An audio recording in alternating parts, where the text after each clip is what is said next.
Well, good evening, everyone. It is now 7:03, and we will call the December 19th, 2023 Planning Commission meeting to order. Can we all stand for the Pledge of Allegiance? To the flag of the United States of America and to the republic for which it stands, one nation, under God, indivisible, with liberty and justice for all.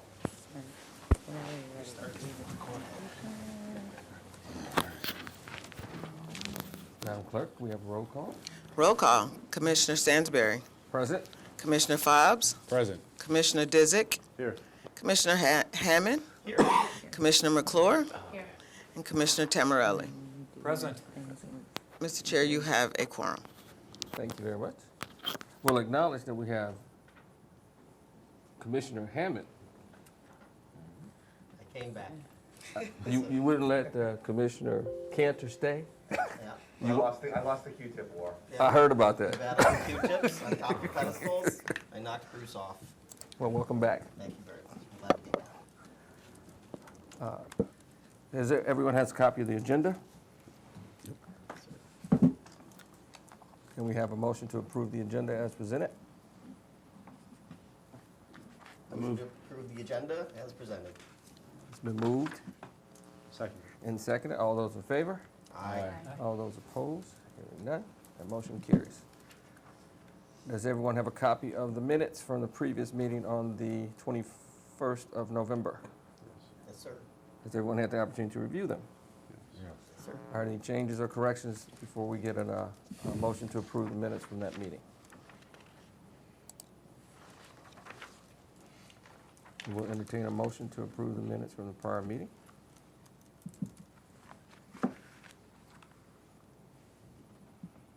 A motion to approve the minutes? I will make a motion to approve the minutes from the November 21st, 2023 Planning Commission meeting. I'll second it. It's been moved to second. All those in favor? Aye. All those opposed? Hearing none, that motion carries. We will open it up for the public comment as it relates to the agenda that we have this evening. Really? I just want to say thank you guys for the last 6 years. It's been a great experience, a great learning experience, great way to know what's going on with the city. I know we've got a really capable group left, and as I move on to work on some other projects, Jason is picking up the role, and he's better at it than me anyway, so good luck to y'all. Appreciate it. Thank you, Bruce. Are there any other comments? Nope. Does it have to be on the agenda, or can it be anything else? If I remember correctly, I'm trying to get my bearings here. This is the public comment for items that are on the agenda. So, Mr. Chair, you only have one public comment section during this meeting, so this section would be for any items. Okay. There we go. Thank you. Still learning. Rick Wiz, resident of Lathrup. Just a little flag protocol, going back to Boy Scout days. Pledging allegiance, all hats are off. The only people that can wear a hat doing the Pledge of Allegiance is active military, or somebody with a military hat. Salutes are only for people with military. Anybody else is hand over your heart. That's all. Thank you. Thank you.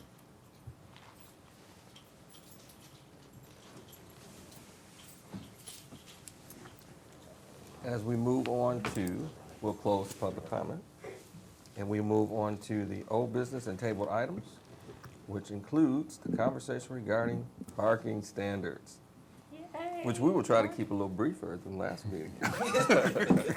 For my sake, please. It was a good conversation. It was a very good conversation. Right? So you did assign us a little bit of homework, Yes. right? Despite the very lengthy conversation we had a little bit of homework. And that was to start exploring what are some examples of what's happened when people have said goodbye parking minimums and let's do something else. So I'm gonna let Eric walk you through what we found, which is you know, I won't give away the punchline. Go for it. Sure, well, thank you. So yeah, and continuing our conversation from last month, the Planning Commission had a lot of great ideas, a lot of deliberation. Some of the main topics that were discussed were shared parking, parking structures, community engagement to explore alternative transportation modes, weather-related obstacles, the reconstruction of Southfield Road, and the project and what the future brings with that, the context of Southfield Road through the community, the proximity of R1 parking parcels to some parcels abutting Southfield Road, and then towards the end of the meeting, what I was tasked with was to look into how parking minimums, more specifically how doing away with parking minimums, has impacted communities throughout the country.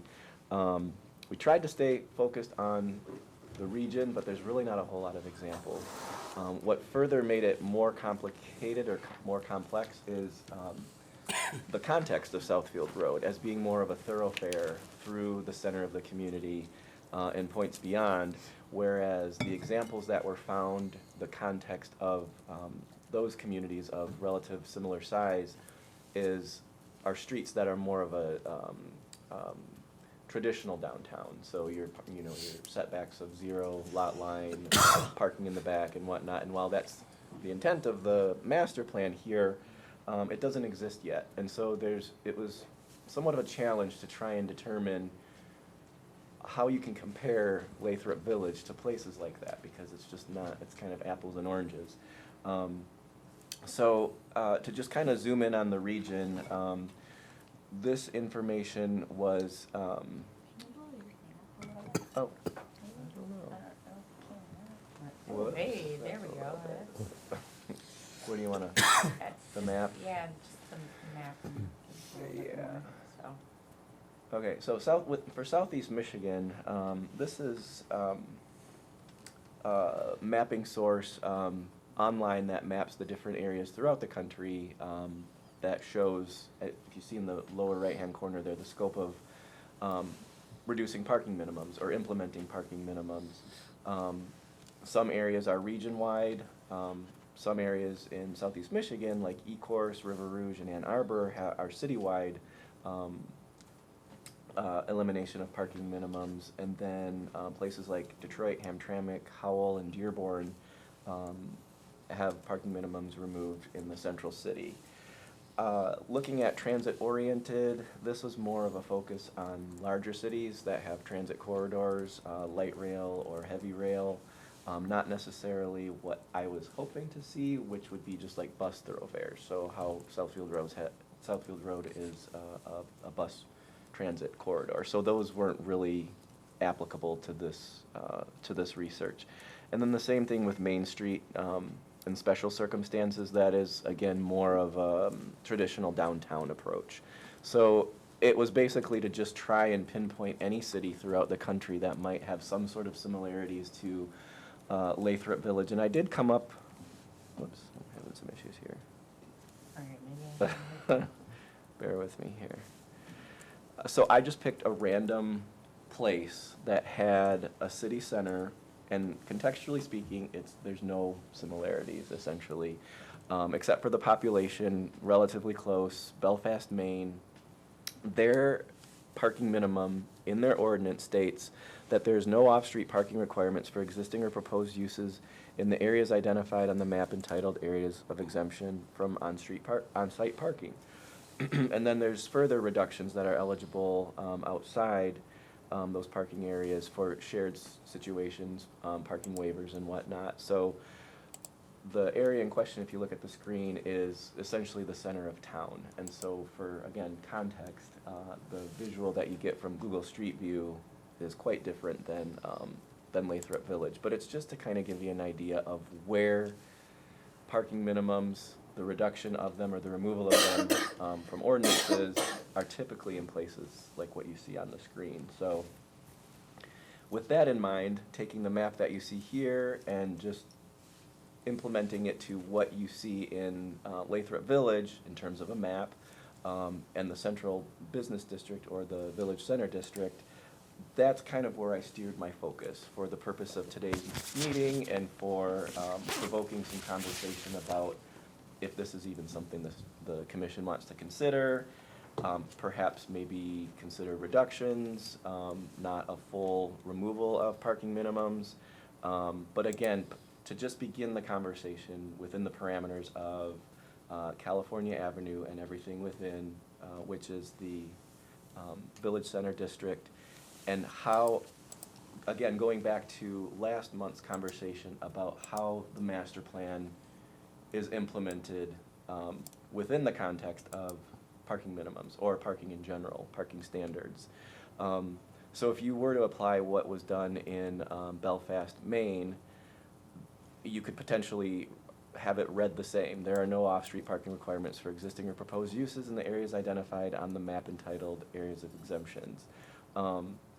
And then the reductions along the remaining segments of Southfield Road are eligible for if using on-street parking, public parking, or shared parking strategies, which is kind of what we've talked about already, and maybe in some instances the zoning code already has, I think of the R1 districts that are abutting some of the Southfield corridor parcels outside of the Village Center District. And again, it's the difference between the village in Maine is a village center. It's more of a traditional downtown, whereas this in Lathrup Village, obviously, is more of a corridor village center that is, as written in the master plan, is somewhat trying to achieve the principles or the idea behind what Belfast, Maine has in terms of their established central village environment. So, again, getting heavy on the focus or the lean into the master plan, I found it most appropriate, at least at this point, to focus in on the village center and what the master plan says about the village center.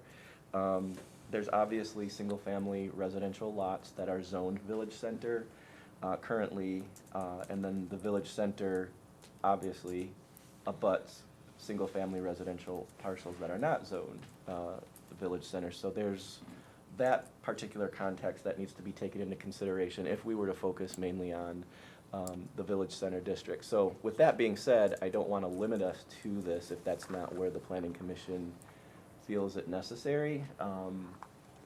We could also look at all the different quadrants of the city and the different corridors, such as 12-mile, 11-mile, and of course, well, I don't want to get ahead of myself, but a lot of the benefits of eliminating parking minimums I've found through the research that I've done with smaller communities is that it's jump-started projects that wouldn't typically be able to be achieved. So a lot of that was related to mixed use. And if we're to limit ourselves to the Village Center District, maybe that's not the most appropriate. Maybe it's more appropriate to follow and see how reductions in parking requirements to the mixed-use districts along Southfield corridor would better be implemented, or maybe more appropriate to having any kind of parking reduction. So, but for the time being, focusing on the Village Center District, the Village Center District says within the master plan, taken from the master plan, it says the context of the surrounding areas influences the function of the roadway. Roads will feature elements that are more suitable for a denser walkable urban setting, such as the following: parallel on-street parking, bike lanes routed to the village center, travel speeds that are lower, buildings directly abutting the road right-of-way, which again is the future focus and intent of the district, wider sidewalks serving pedestrian activities, including outdoor dining, streetscape elements, including lighting and landscaping. So none of these items are a surprise to the Planning Commission, and the basic understanding of what the village center is intended to envision for the master plan. So roads including El Dorado and California, the 1 blocks east and west of Southfield and Monterey, will link to the village center with local streets. Again, this is taken from the master plan. And the street portions of these roads will contain 2 lanes of traffic, as well as 2 designated bike lanes and 2 lanes of parallel on-street parking in the village center.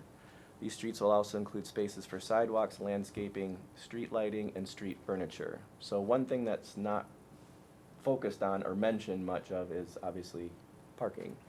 And so these are just ideas and discussion points as outlined in the master plan to help us shape and understand how we might want to entertain any sort of parking reductions within this particular portion of the community. So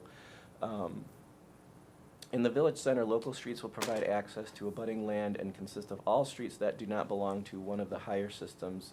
I tried reading that like 5 times to try and understand what the significance of that was. I think that's supposed to be like local major road, like the difference between the local and major roads. Right. So basically, all local roads lead into to the major thoroughfares, such as Southfield Road, which is a significant tangible thing to consider, since those roads abut and go through single-family residential neighborhoods. These streets will typically have formally striped on-street parallel parking on both sides of the street, and the form of the village local streets will be impacted by adjacent land uses, which will be typically more dense than the rest of the city. So within the village center district, that's the case.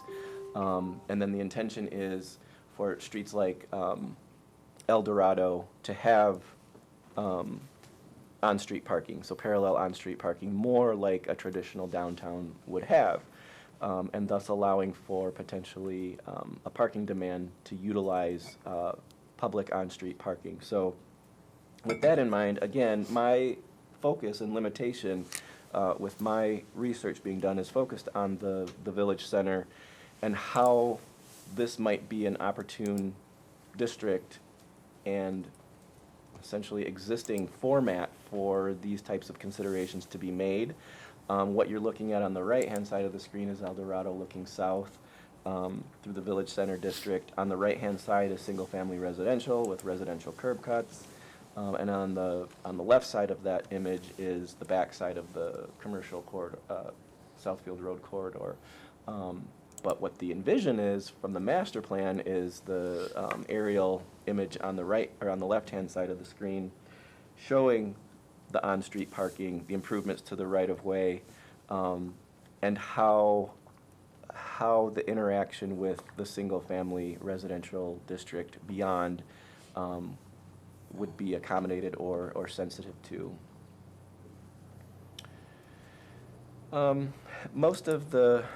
So trying to get to the bottom of whether or not there's pros and cons, and of course there is, but most of the research that's been done so far are on the larger cities that began or were the pioneering communities for eliminating parking minimums, that being Buffalo, Minneapolis, Portland, San Francisco, and Seattle. So there's really not a whole lot of information out there on smaller communities. But like I was saying earlier, the general consensus is that removing parking minimums jump-started smaller economic development projects, more specifically related to mixed use. And so that's why I think if not the VC district, then maybe it's the mixed use zoning district that might have some ability to see where we could talk and discuss and if that's an appropriate fit for any reductions in parking minimums. Well, I'm gonna jump in there. Yep. Like that. So, I mean, Eric and I had an opportunity to talk about this a little bit before, and we kind of differ on the approaches, right? Like, for me, I look at the village center. I know what the master plan says and what the that grid that it envisions. I also and taking that idea that it is could jumpstart future development. Most of the properties that are in the village center are already in that process in some way, shape, or form, right? Or at least being contemplated, and they are owned by one, for the most part, one property owner, and so. Though I don't think we would necessarily, if we were to eliminate or reduce those parking minimums within the village center, I don't think we're necessarily going to get that bang for our buck. But perhaps exploring the reduction or elimination within the mixed-use district, and just even limiting ourselves to say, hey, let's say between 11 and 12, kind of try it out that way. That might be a better way to kind of tackle this issue, or at least see, maybe we do a block by block or something, to try and, because those are the lots that have the properties that we want to see improved. So I did reach out to my colleagues at Oakland County to see if they have any examples from a corridor perspective. I've not yet heard back from them as to whether or not they have any local examples. And I will be posting something on our Main Street listserv to see if maybe we can get some other national examples from the corridor perspective to try and help us out. Yes, Well, I didn't know if you guys wanted to finish, or should I? So there's I just left Claremont in California, and they're downtown. They actually did a free parking structure that then had retail on the bottom, that then allowed hotels, mixed use, from shops to medical centers, et cetera.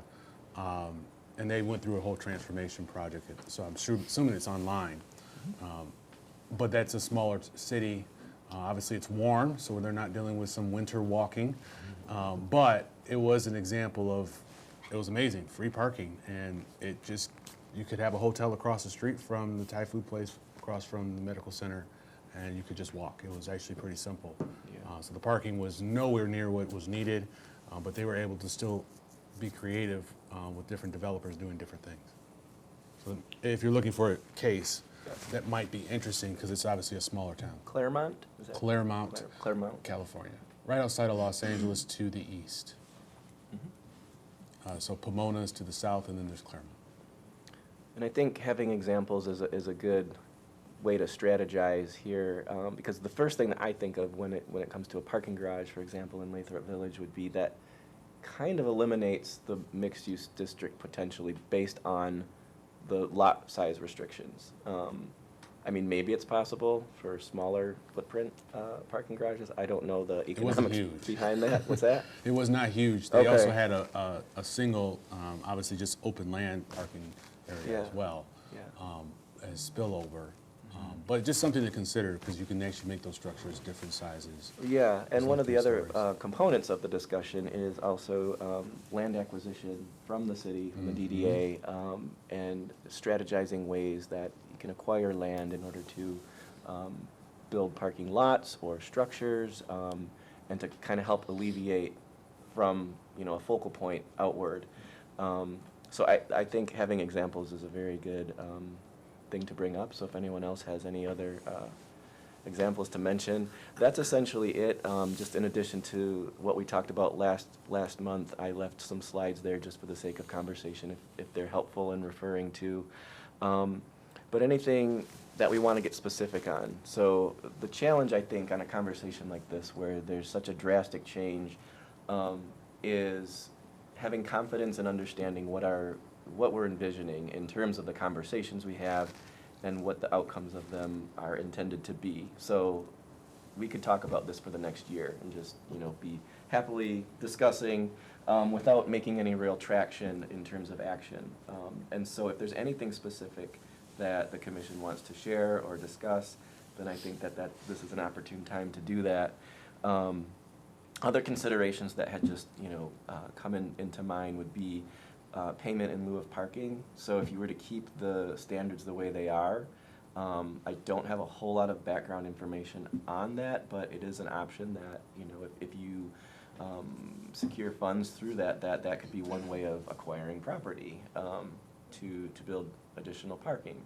And then keeping the standards the way they are and implement a waiver program to offer flexibility in exchange for the things that the city wants. So I think of like the public benefits of a PUD and how with the example with Panera was to get the bus stop and the shelter along Southfield Road. So things like that, and to offer, incentives for the city to obtain things that might be on a wish list, so to speak, by offering additional waivers if there weren't to be any significant change to the parking standards. So with that, I'll turn it over to the commission. Happy to answer any questions or, further discuss. But I think at this point, we want to be able to get specific so that we can start to make some real traction, and that over 2024, we might be able to make some movement on this, so. And by movement, that might not be anything at all, like the last option was, is to just, it's to keep the ordinance the way it is and potentially maybe offer some waivers, or it's whatever the planning commission is brave enough to dive into, so. So, Mr. Chair, my first question is, what is the mission of this study? Because that actually helps me understand what we're discussing. The mission of this study? Yeah.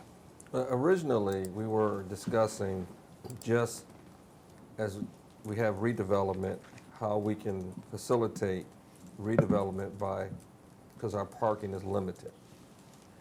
But to be candid about it, parking is a subset of the master plan.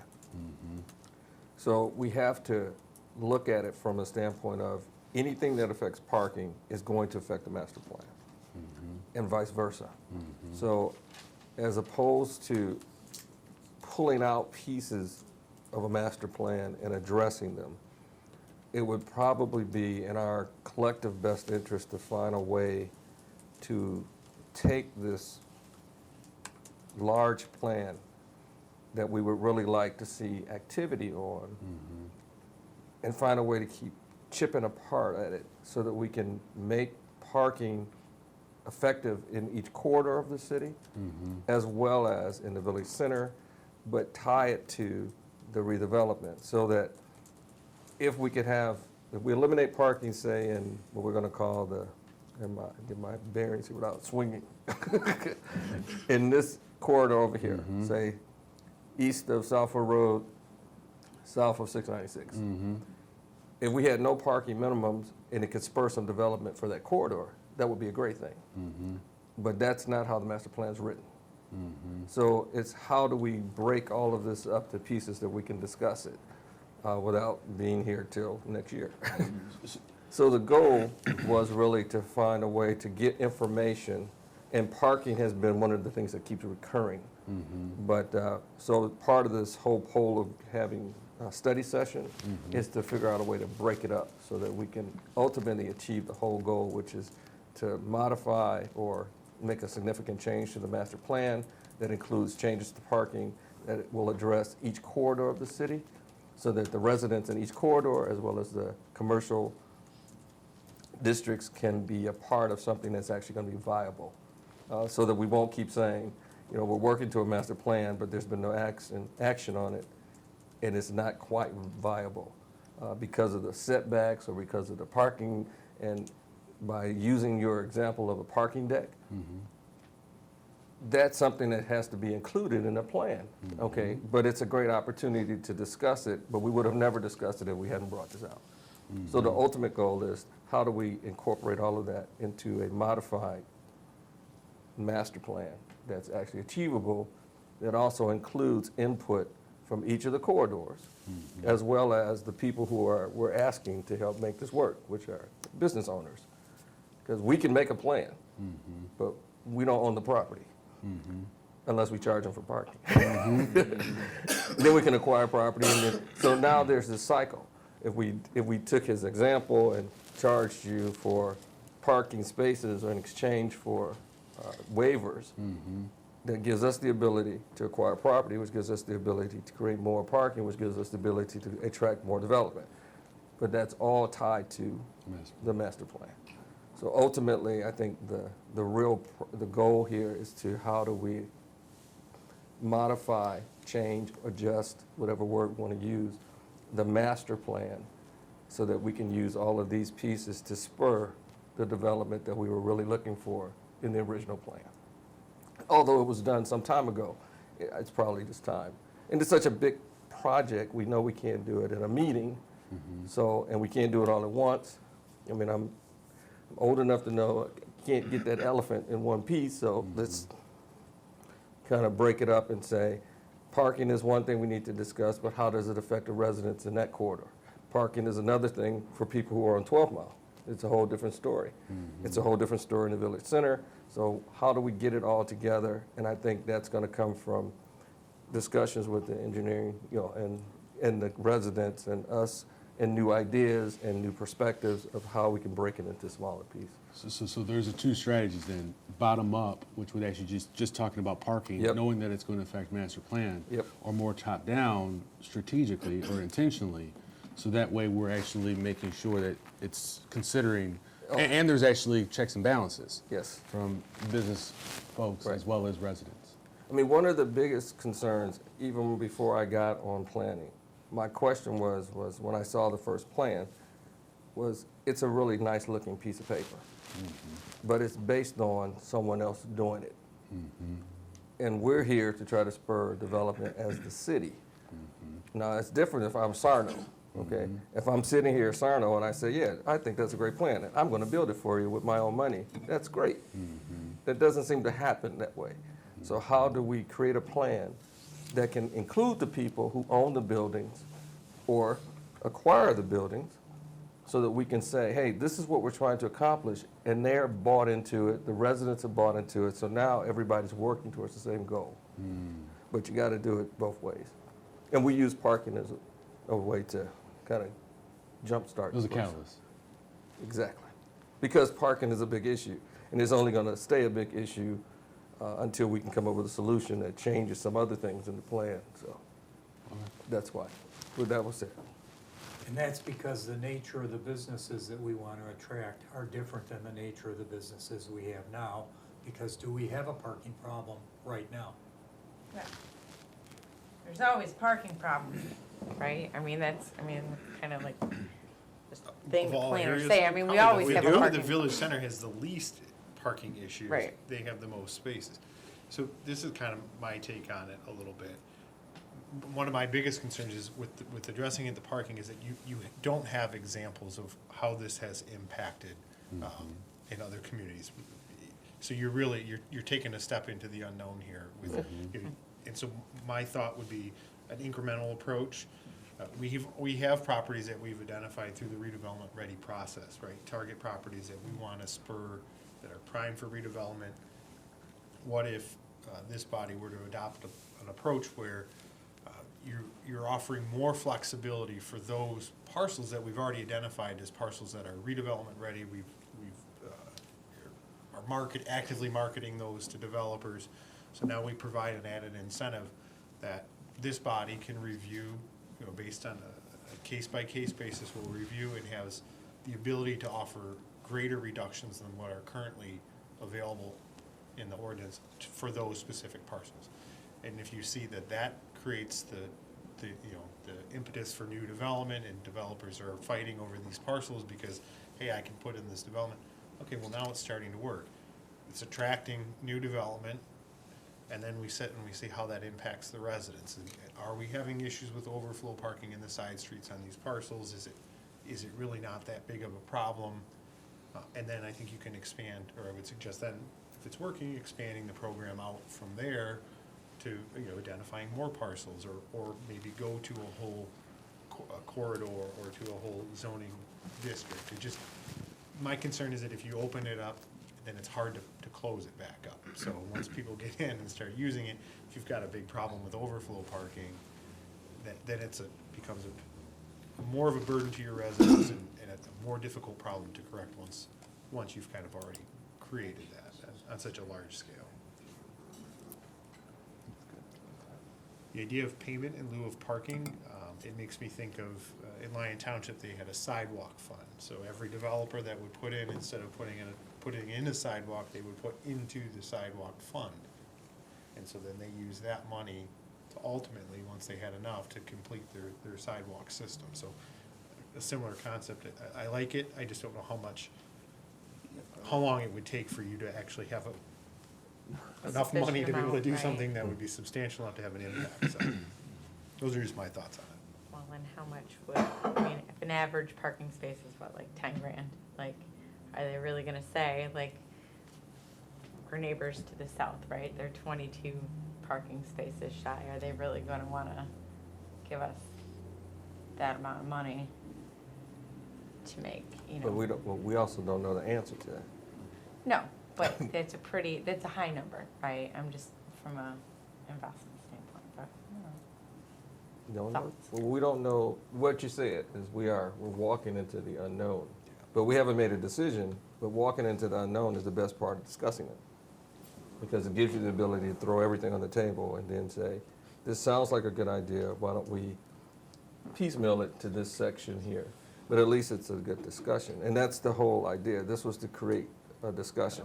Not, even Eric said, the decision might be to do nothing, but we need to have the discussion. And that's a big part of the discussion, like what you said. Should it be just the actively solicited properties, or should it be actually the whole corridor? But at the end of the day, it still has to include conversations with the people that are gonna pay for it. Bo, you were going somewhere where it's very interesting. You said, do we have a parking problem?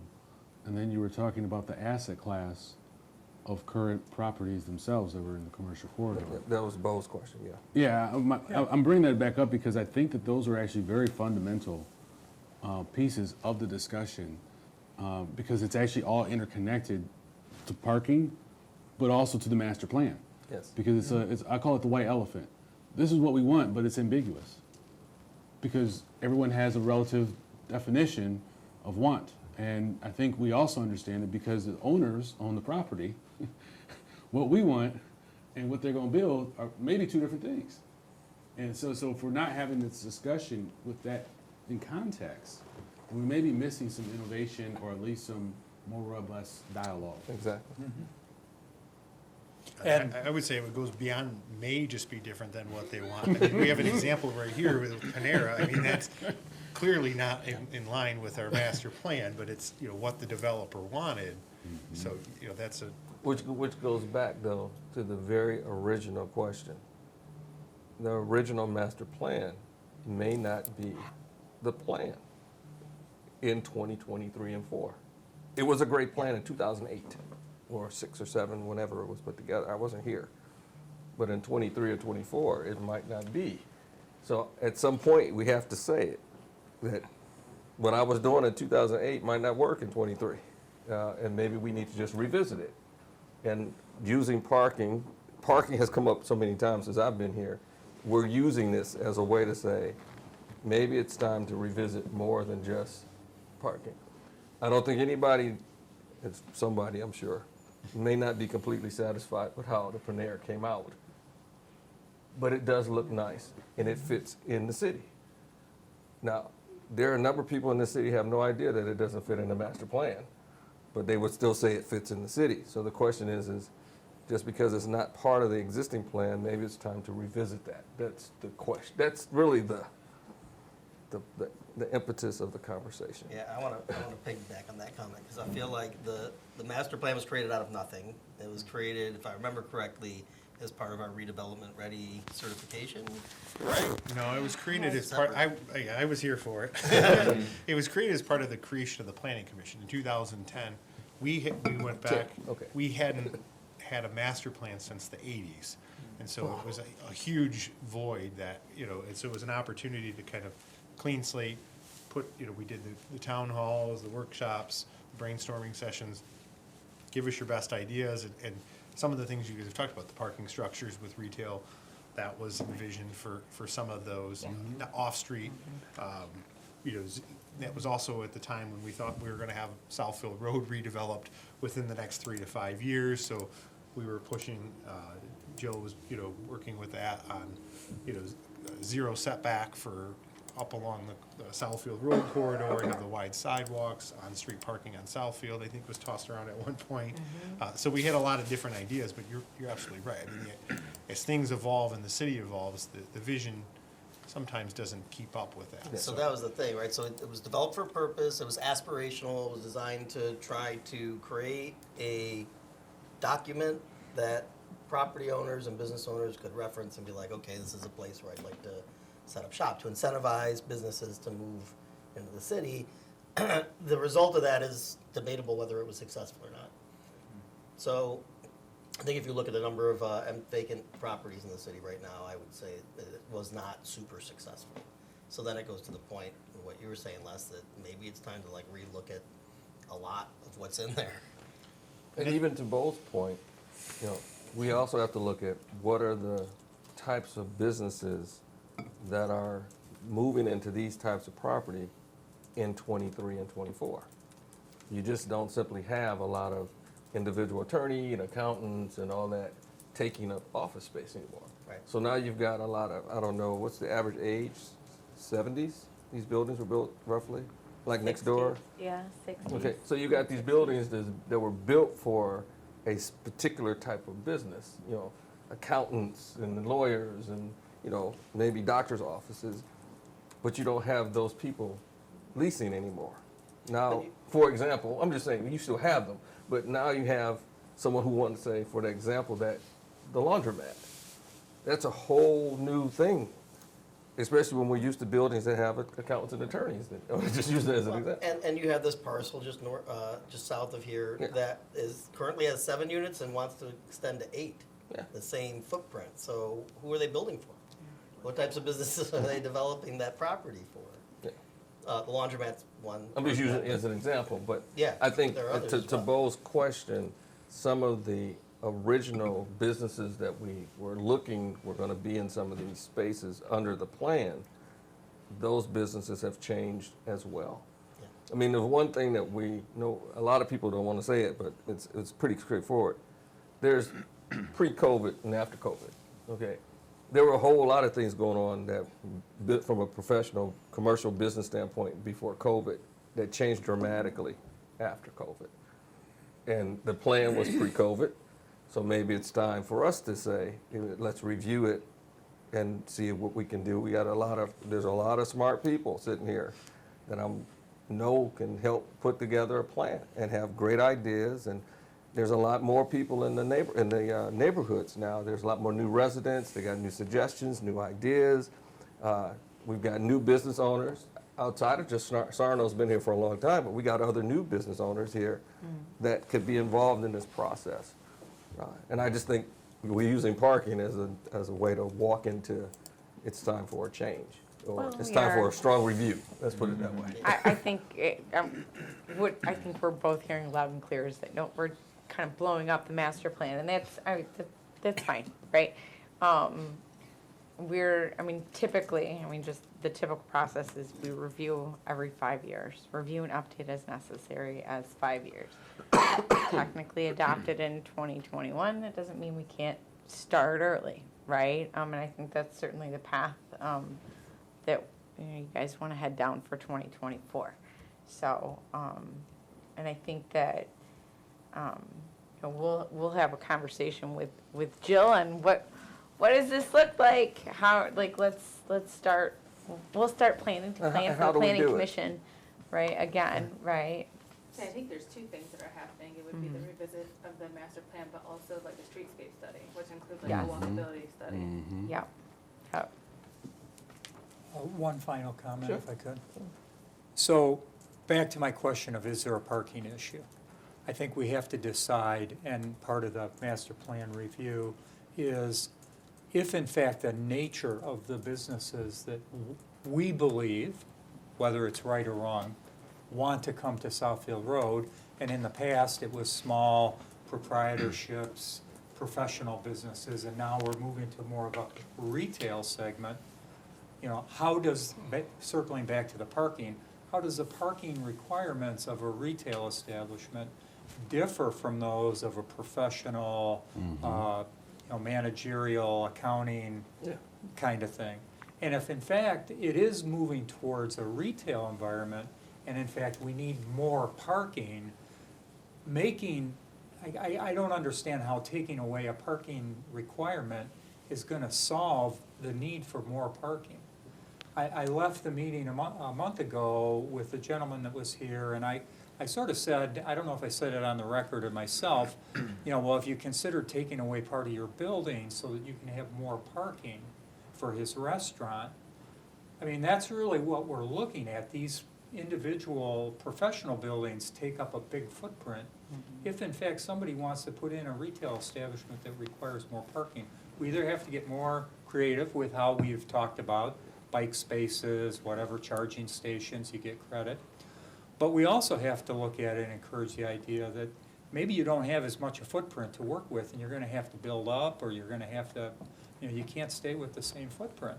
Because how does pulling away parking and making it all random solve what we think might be a parking issue with more parking needed? I don't know. So, Bo, you bring up a very interesting I- concept. What am I missing? Well, a lot of times we talk about what businesses we want, but really we're talking about what developers who are going to find said businesses. Yeah. And so if we're not actually considering what a developer has an affinity for, at least on the list, it doesn't mean that they actually get to choose.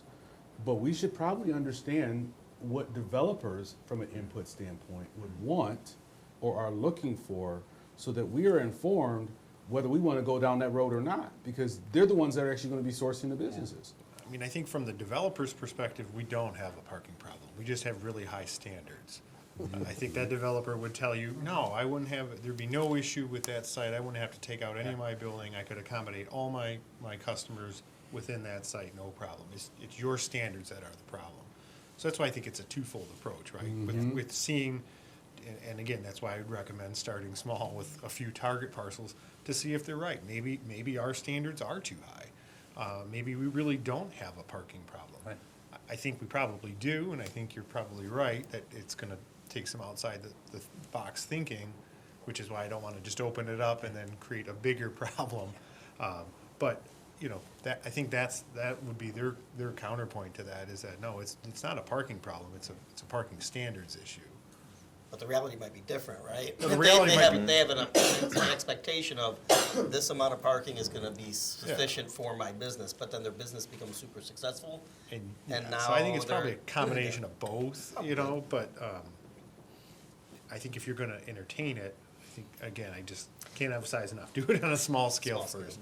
The other thing I would add to that is, different businesses are gonna have different requirements, so even in this one parcel with, 8 different, offices or, units inside of it, each one is gonna have slightly different requirements, and that's where, instead of just like relaxing or removing the requirements, instead things like parking agreements maybe help to facilitate that issue. But I think then it goes back to, well, if the developer knew who all 8 tenants were gonna be on a specific day, and then say the parking requirements for all 8 tenants are gonna be X, and there's sufficient parking for that, well, that's great, but that's not reality, right? In general, the developers are gonna have an idea about like who the existing tenants are, but they don't know who the future tenants are gonna be or what their requirements are gonna be. So- Well, Jason, that's why if we talk to developers, you can look at property and say, I can't redo that because I'm not gonna get my money out of it. Because it's always a function of dollars, right? And so if I'm actually looking at it and say, yeah, I would love to remediate, but it's gotta, my DSCR's gotta be this, I've gotta have a cap rate of Okay, this. but, And that's- like, do we have any prospective building owners or property owners or even business tenants who are not considering us just because of parking? So if that's the case, then we can say, well, let's have a conversation with you about what the parking requirements should be. Maybe we have some sort of an exception or flexibility ordinance that we can implement to help address something like that. Well, I think our friends to the south are pretty close to saying, we're ready not to do business with you. Thank you very much for your time and efforts, and we'll talk to you never. So, I mean, I think, we have that opportunity. Whether or not that particular property owner is gonna wanna carry on with the conversation, I don't know. I think he's made it, kind of to Scott's point, like, if he knew, he's gonna tell us, your standards are too rigid, right? I have no issues, right? Or I don't foresee any issues, just let me do what I would like What to I do to the proposed. building facade, right? Like that's, Yeah. he's made that clear in our conversations with him, right? But again, what's his vision? His vision is to make as much money as possible with spending as little as possible. I don't think he has a vision. We're only on his 4th different Well, whatever. proproposal for that. At For that. least. But I You mean, think that's he's a throwing whole, darts at the that board? property covers last a time you whole changed it block. mid-meeting. What if you had a vacant lot and you could start from 0 on a new development? What would be our ideal property to go in there? Is it a 2-3-story property with, living above and businesses below? I mean, This is a guy who wants to work with the property, put in as little as possible, get as much, jam as much in as possible, have as little parking as possible so that he can have as many units as possible.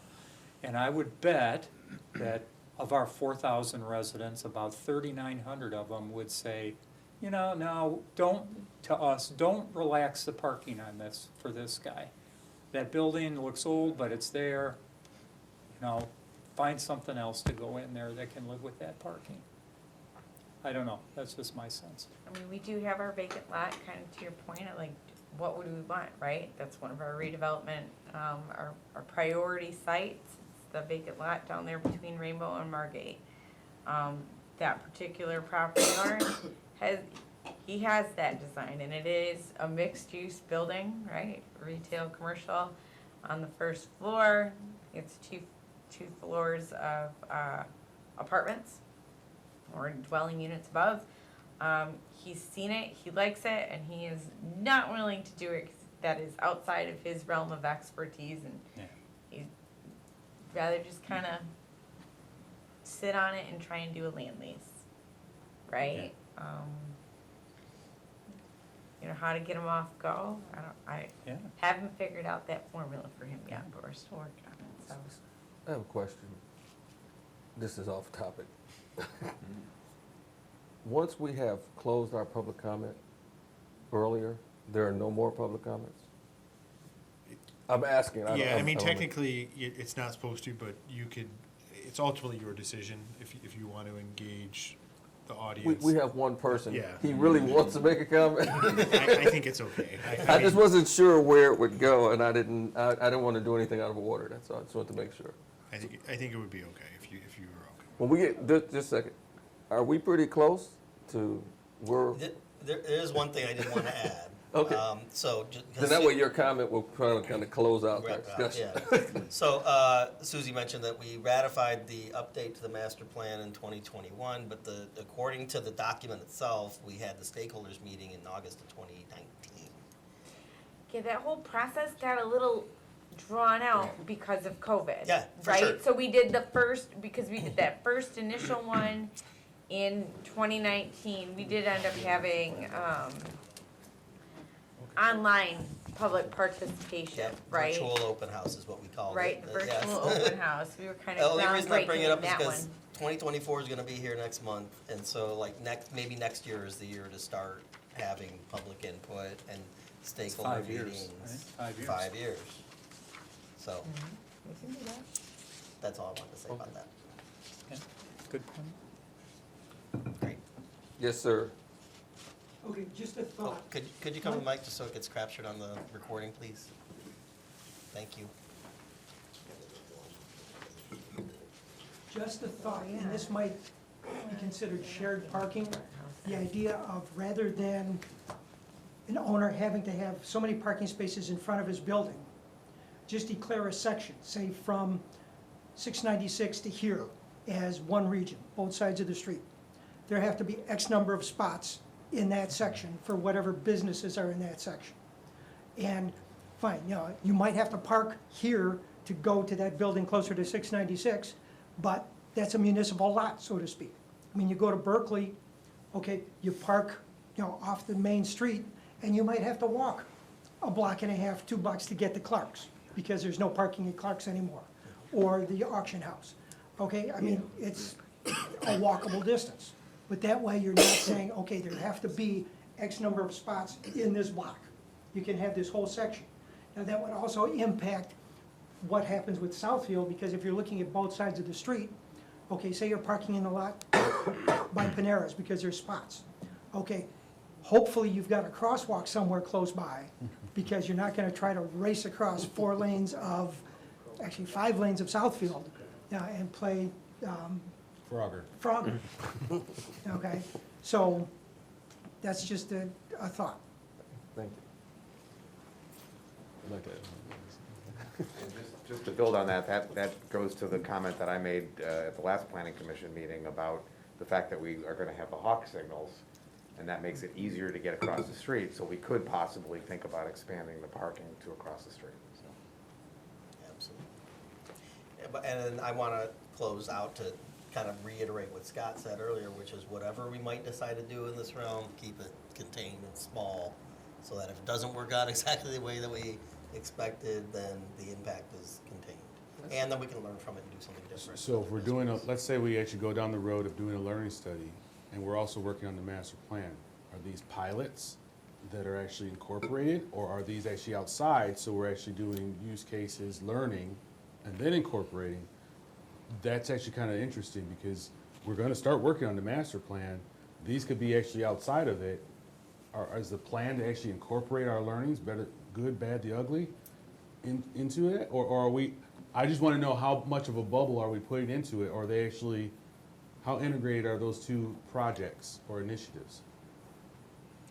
I think there's a legal question about like what we could do from a pilot perspective, or does it have to be added to the ordinance by a vote of the city I council? definitely think you have to have it, you want to have it permitted in your ordinance, and you want, and you would want to have, again, you would want to have some tighter constraints on that, knowing that, again, specifically, if, let's say you went with the last option of giving additional waivers, or a greater waiver on space requirements for certain parcels, you would want to have an understanding from the developer, knowing that they were participating in a pilot program, and that there's potential that it may, and it'd still be, they would still make a legal argument that they were lawful non-conforming, but you would at least have, if they wouldn't be able to say, well, we had no idea that we were in a pilot program, so they're understanding, they're knowing that they're participating in this, and then I think you just see what happens.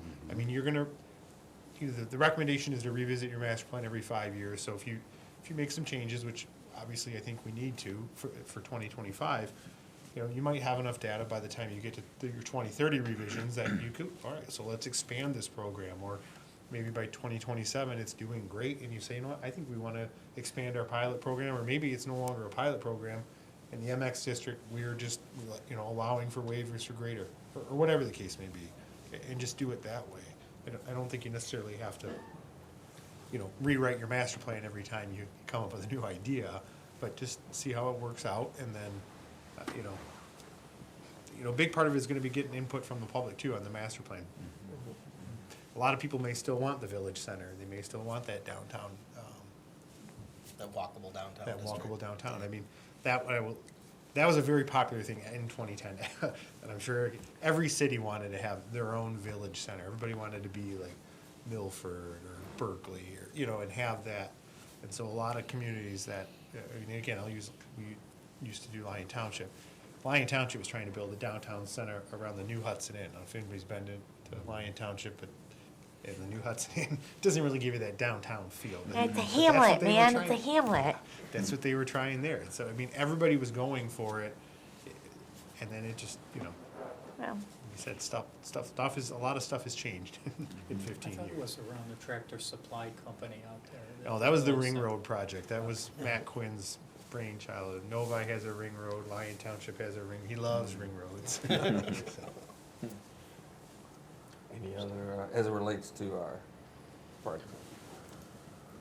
I think we have our, some suggestions to work from, so we can revisit this up to, at our 2024. I How know. about I just say the January meeting? Thank you, that works for me. I'm not ready for next year yet. So at least now we can start working towards the steps to start walking that path. Okay. And it would be very helpful because obviously Giffords has gone through this process before, for not just us, but for others. So maybe they have some suggestions of how we can actually start to chip away at it without it being such an arduous process. Okay. Thank you. Was there, as we move on, was there any new business before the commission? No, new business. Under other matters for discussion.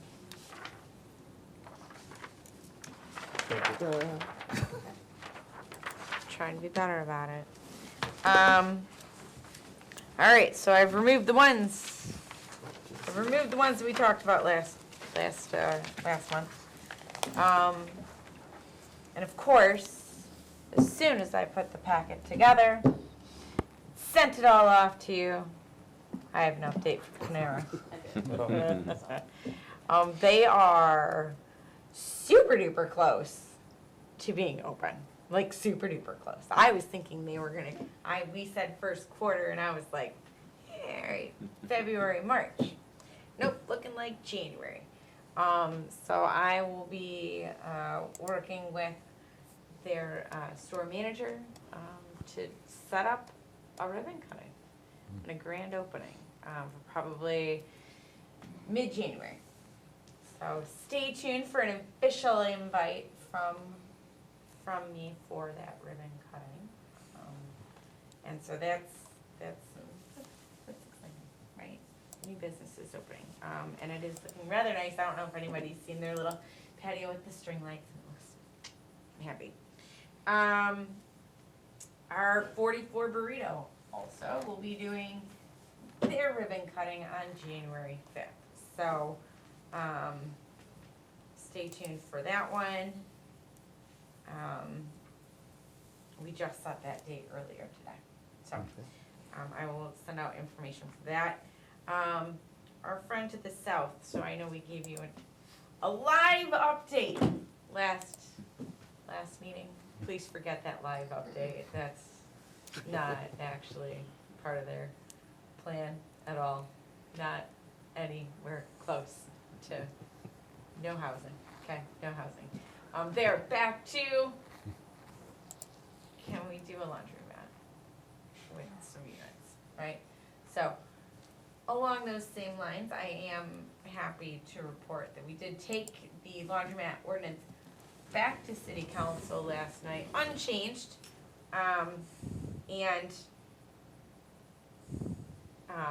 so unchanged, and they approved it unanimously.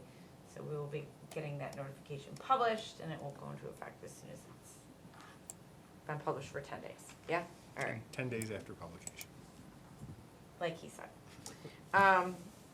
So what that means for their plans, I'm not sure yet, but you'll see something, I'm sure, at some point. Still no,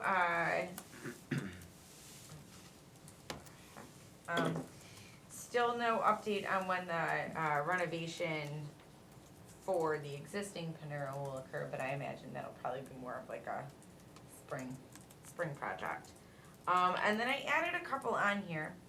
They are, and as I was adding them, at least one of them really should have come before you. But they've been handled within the building department, so they're not actually clearly one of your projects. But we have Papa's Pizza. I have been asked whether or not there's an opening date for that. Not yet. They still have some permitting issues to work through, and that's been frustrating to the building department. Let's put it that way. So, and as I said, they actually probably should have come before you guys, since it was a change of use and intensity from computer retail to takeout, but we missed the boat on that one, unfortunately. So. And then we also have Sam's Shoe Outlet, and that is it's not quite, it's a different Sam that owns it. So, it is an expansion somewhat of Sam's Alterations and Suits. So two separate businesses, but they have adjoined the spaces.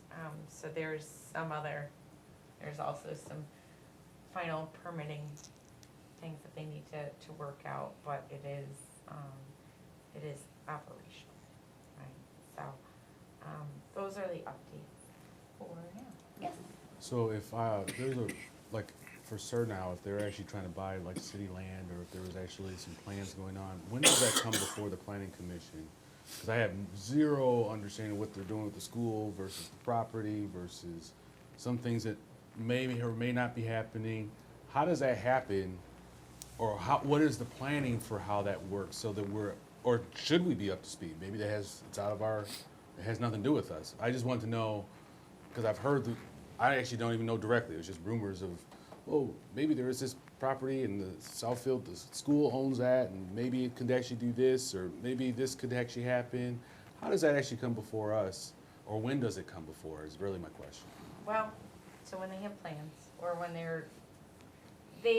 I'm fairly confident that having talked to them a whole lot, that they would actually prefer to bring a conceptual plan to the planning commission, before an actual submittal, right? And, you know, secure conceptual site plan review. That said, I mean, Eric and I have had handfuls of conversations, with them over the last year, but I mean, we had one, was it last month? Apparently we had it in November, November, October, something like that, right? So we've been having, conversations with them fairly regularly. Yes, they have explored ideas of acquiring Annie Lathrup Park, which is, it's city property, but there is, an easement on it from Deed Southfield restriction. Public Schools, right? So. Yeah, it's a deed restriction that Deed it can only be restriction. used for a park.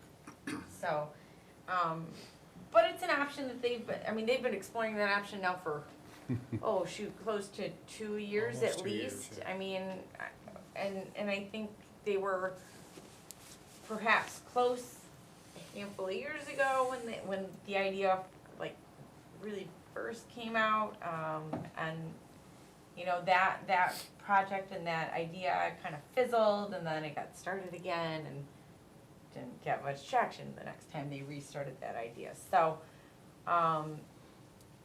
you know, and the conversations I've had with them about that, why don't you just try working with what is actually yours?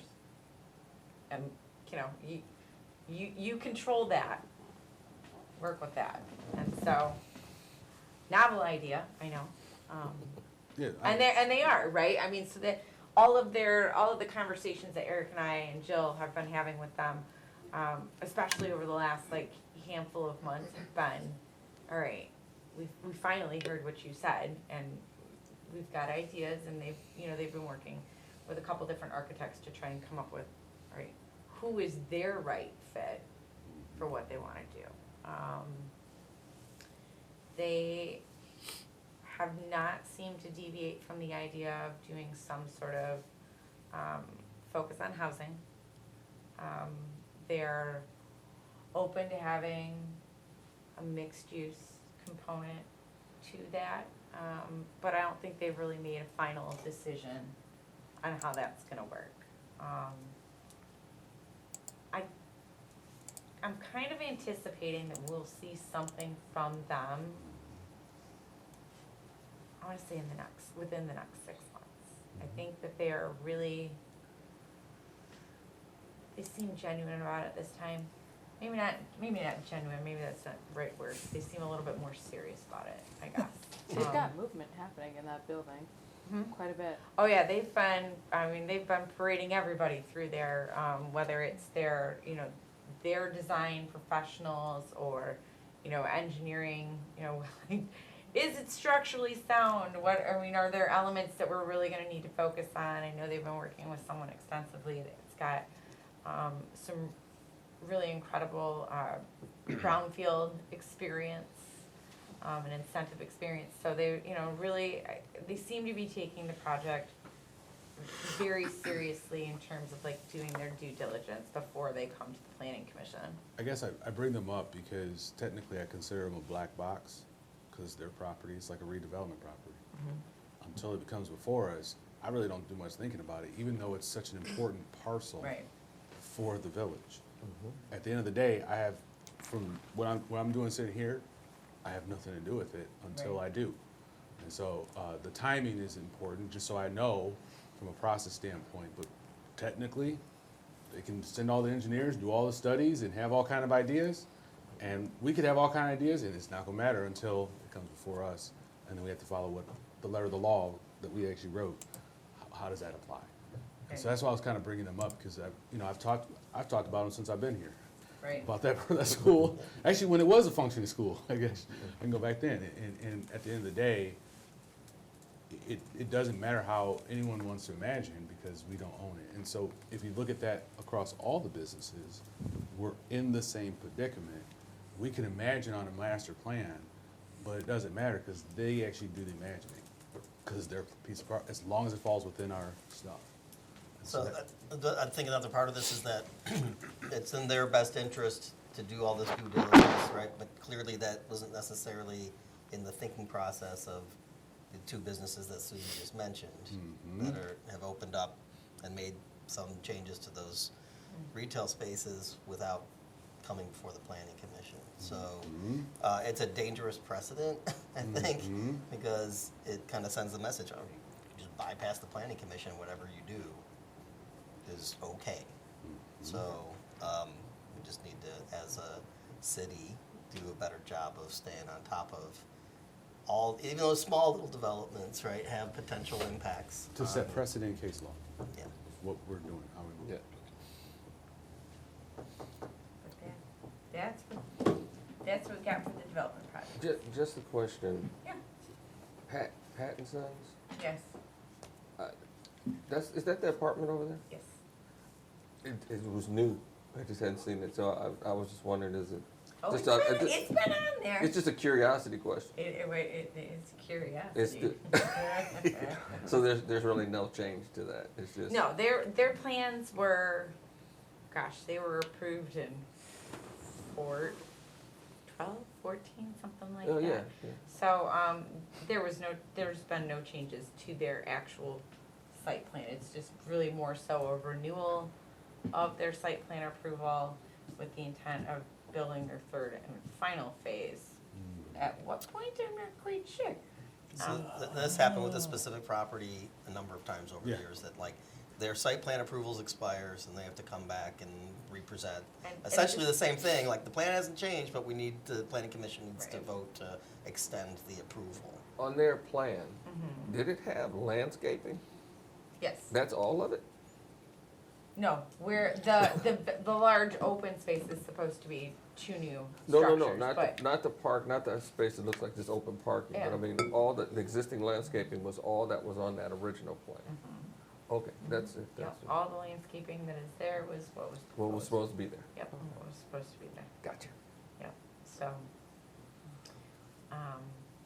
I'm also, I drove past it this morning and said, I wonder when they're gonna start,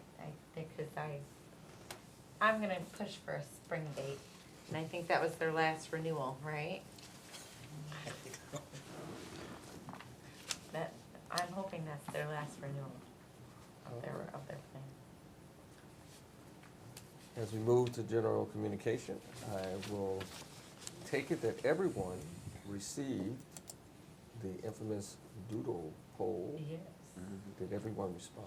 No, not I did not everyone. receive I it did not because I receive wasn't it. on the planning commission at the time. All right, you can pass. I'll resend it. Please let me know. I just want to make sure everybody got it. Thank you. That was not, resend. Regarding the proposed dates for a study session. Yeah, probably. That's okay, she's gonna resend it. Resend it. I'll resend it. And you can get your first And one. I'll include you, I get to use your new council email. Please use my council email, that will make my life Not much the one that easier. you No, created, all right. yeah, thank you. Excellent. Is there any other general communication? Ooh, I have one more. Yes, I'm finished.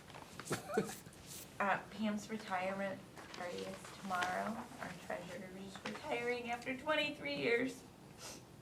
And we're going to be celebrating her tomorrow downstairs in the community room from 4 to 7. And we're going to take coffee, some snacks, and good times.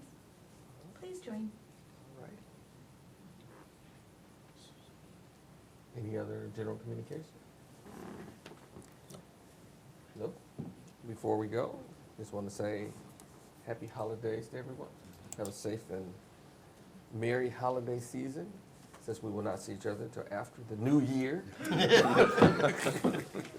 Even though you don't want to say that, I know.